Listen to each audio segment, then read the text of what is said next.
Good evening, everybody, and welcome to the South Florida Tribune Broadcasting Network. And we are here with Ryan Schoolroot for another edition of Fantasy Football. And Ryan, well, our early Thanksgiving treat for everybody out there. Let's see if we can give them some good, meaty advice. All righty? So, sounds good to me. Why don't we start off with the notes first? What you got? All right, starting off with the notes. Let's pull those up real quick. Julio Jones has missed a couple of practices dealing with the shoulder injury. Most likely, as of right now, they've said it's probably an AC joint injury, similar to what James Conner dealt with and missed some time with, and now is missing more time with. However, with Julio Jones, because he plays wide receiver and not running back, he doesn't take as many hits. And so, as of right now, it is still looking like a possibility of Julio Jones playing in the Thursday and tomorrow night's game, the third game of the Thanksgiving series against New Orleans. So Julio Jones, as of right now, I would still call him questionable, but there's still a possibility that he plays in that game. All right, let's go on to Juju Smith-Schuster.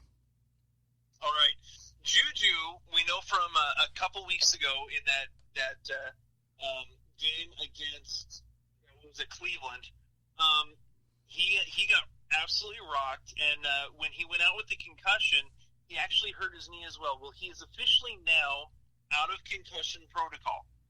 However, he is still in a knee brace, and so we are not sure whether he is going to be available for Sunday. It could still be for those people who own Juju. It still could be James Washington and Deontay Johnson leading the push in terms of the wide receivers for the Steelers, with Devlin Hodges now as the quarterback. So with Hodges as the quarterback, I'm still not sure whether or not it's going to be a good a pickup for the wide receivers off of Mason Rudolph, or if it's just going to be kind of the same old. So we're still kind of waiting to see what the situation is there. But as far as Juju goes, it's still kind of in a holding pattern. We will see how things kind of shape out the next couple days. Very good. All right, and finally, let's go on to Drew Lock. You say he's possibly up for his first start this week. Drew Lock is possibly up for his first start. When apparently one of the beat reporters for the Denver Broncos, who was at practice today, stated that Drew Lock was the first one in to take snaps at practice for the first team. So it looks like they may have gotten the point where they believe that he is completely healthy after coming off of IR and having a couple more weeks to make sure that he's fully rehabilitated. It looks like they're finally to the point where they think he may be the guy right now. So we'll kind of wait and see. As far as the offense and in terms of other players and how this affects them in terms of fantasy, it'll be interesting to see, especially with Cortland Sutton, who's been having just a phenomenal fantasy season so far this year. Had a little bit of a rough game this last week. He does have some tough matchups coming up.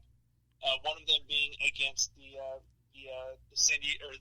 I keep saying the San Diego Chargers, the LA Chargers.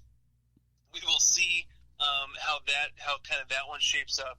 But Cortland Sutton, his fantasy outlook could increase, not having Brandon Allen thrown to him, or it could decrease just because we're dealing with the rookies. So we're kind of in a holding pattern with those, but we'll kind of see as we go. Don't feel too bad. Everybody gets the Chargers name wrong. I don't think they know what city they're in. So, but L.A., at least for the moment, I don't know, wherever the Galaxy plays at Carson City, I don't even know. But anyways. All right, well, on to one of our favorite parts of the show, and that's prediction time, Mr. Schoolroot. And we're going to lead off in my hometown with the Chicago Bears and the Detroit Lions. All right, so as far as this game goes, I have not seen anything further about whether or not Driscoll is going to play. I know that he is still questionable. Actually, David Blau, from what I heard, is scheduled to start. My latest information. They have officially made. Okay, so I had not seen the news officially on that one yet. So if it's David Blau, well, let's kind of start with the Chicago Bears. Trubisky still is not going to be a fantasy option. David Montgomery could be in for a semi-decent game. Again, the Detroit Lions are one of the worst teams against running backs in terms of fantasy points.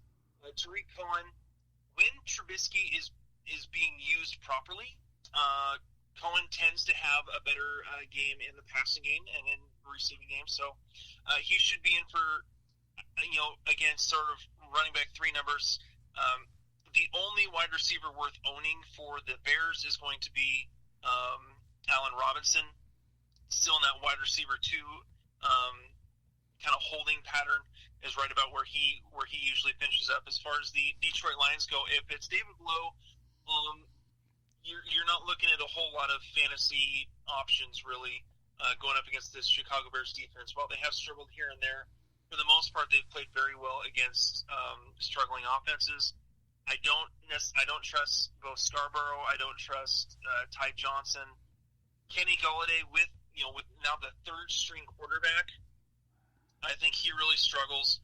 I would, if there's a person to use in this Detroit offense, I would probably use either Danny Amendola or TJ Hawkinson. Amendola simply because he runs the slot, he runs those shorter routes. Hawkinson again because he is kind of the outlet pass guy. I think those would be the 2 guys that are the most likely to be utilized in fantasy or to actually have fantasy value from Detroit. I'm picking the Chicago Bears to win this one. I'm probably going to go Chicago 24-13. Yeah, I'll go the Bears, too, as much as it pains me to do that, 21-17. The only thing I'll say about that is Allen Robinson won't have to go very far to have Thanksgiving dinner. I predict he stays behind because he actually played out in the West Bloomfield, Orchard Lake area, which is about 30-40 minutes outside of downtown Detroit. Then he takes it I-94 back to Chicago after the holiday. So, yeah, I'd say the Bears 21-17 over the Lions as well. It pains me, but I realize where this offense is at when you hit your 3rd-string quarterback and your best receiver, Kenny Golladay, is really not much of a threat because he doesn't have Matthew Stafford throwing him the football. Second game of the afternoon, Buffalo Bills taking on the Dallas Cowboys. And I think the Buffalo Bills could definitely, they'll definitely give the Cowboys a game. And now I hear there's rumblings that Jason Garrett's seat is getting hotter by the second. Yeah, that was something that was definitely interesting to see. I believe Jerry Jones was on Good Morning Football. Right, I heard that. And talking about, saying in business you can afford to, if in business he finished in 6th place over and over again, he'd be making tons and tons of money. But that's not the business that he's in with the Cowboys. He said, eventually you need to finish first. And if that's not happening, then there obviously something needs to be fixed. And so even Jason Witten, I believe, was quoted as saying he understands and agrees with Jerry Jones' assessment. So that was very interesting news to come out as well. In terms of this game, I think that Josh Allen is definitely going to be. He has such a high floor, in my opinion, in terms of where he finishes weekly as a quarterback because of his running ability. He very well could finish with a running score, finish 75 rush yards, and then also, throwing the ball could do very well also. The Dallas defense has done, for the most part, pretty well against the pass game. So really, I think it's Josh Allen's feet and legs are going to be what provides most of his value. Devin Singletary, I still think, can provide running back 2 value. Not only catch the ball out of the backfield, but his running ability. In terms of the wide receivers, it's going to be tough sledding for them. I think I could see John Brown struggling. Cole Beasley tends to run more out of the slot, so I think that, especially in PPR, he's been averaging 6 to 7 targets a game. I want to say he's 2 out of the last 3 games he's finished with a touchdown. So Cole Beasley is another one of those kind of sleeper guys to look at for this week. If you're willing to take a risk on a Thursday game, and then really Dawson Knox for the most part, he's been so back and forth. He's not really for me a fantasy option. Moving over to Dallas, it's going to be tough sledding for Prescott. I think because it's at home, Dallas could fare semi-decently against this very stingy Buffalo defense. That being said, again, it's going to be Prescott's legs, I think, that provide a lot of the value. The one thing that Buffalo has struggled against is the run game. So Ezekiel Elliott is going to be starting. You're not going to sit Ezekiel Elliott. If you're in a really deep league, like 16 teams and more, Tony Pollard is a possible sleeper type play that could provide a lot of value, especially if they're running the ball a lot and giving Ezekiel Elliott breaks. Tony Pollard could bust one open. As far as the wide receivers go, again, it's going to be tough sledding even for the wide receivers. Cooper, if he plays, because I'm still not sure for the most part. From last time I heard, he's a possible game time decision. And if it's down to Michael Gallup's, for the most part, Michael Gallup's value is tied to Cooper actually playing. When Cooper plays, it means that Gallup is not getting the number one corner on him, and he's able to win more of his matchups. And Cobb, again, he kind of runs that slot, runs the slot in more of the shorter routes, kind of like Cole Beasley used to. So Cobb, I think, is an okay wide receiver 3 kind of flex play in deeper leagues. Jason Witten, he's a tight end 2. He's back and forth on whether or not he's actually going to provide much value. Buffalo, again, really the only position that Buffalo has struggled against this year is the running back. So really the best play for Dallas is going to be Ezekiel Elliott. Prescott, I mean, if you have him, you're going to start him, but don't be surprised if he doesn't meet his projection. Same with the wide receivers. So are you telling me there's a chance that Amari Cooper won't play? I have him. I'm saying that he's questionable and labeled as a possible game time decision. I think he plays. You what? So he's questionable, and I think that he still plays.